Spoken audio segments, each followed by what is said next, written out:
Un corso per neoallenatori si è svolto ieri presso i locali della FIGC del presidente Stefano Valenti. A tenere la lezione presenti Marco Stoini del settore tecnico della Federazione Italiana Gioco Calcio, accompagnato da Stefano Aiello, responsabile del settore giovanile scolastico del Comitato Regionale Sicilia della FIGC.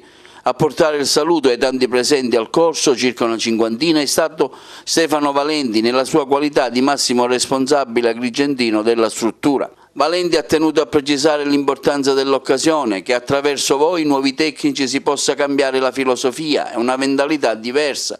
Il corso, ha detto Valenti, è destinato agli allievi che vogliono intraprendere questa carriera. Lo scopo dei nuovi allenatori che si cimenteranno nelle fasi di allenamento di strutture giovanili è quello di spronare i ragazzi a crescere, non solo lo scopo di tornare a vincere, ma mirare principalmente alla loro formazione, quindi andare in campo ad allenare con questa mentalità, quella di una sana competizione e formazione del giovane che si avvicina per la prima volta al calcio.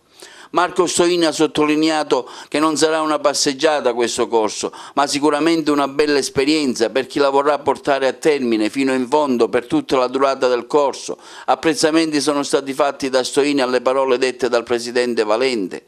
Stoini ha raccomandato ai partecipanti al corso che non potranno essere ammessi all'esame se non frequenteranno un numero adeguato di lezioni, che sono 15 ore, il numero massimo di assenze previste nel bando, cioè il 10% delle ore di lezione compresi i tirocini. Se si sfora tale limite, i neoallenatori non saranno ammessi all'esame. Entusiasmo anche tra i neoallevi che hanno ben capito lo spirito del corso, tanti anche i partecipanti provenienti dall'entroterra agrigentino che hanno voluto partecipare all'iniziativa e chissà magari fra questi avere un nuovo allenatore come Conti, Allegri o Spalletti.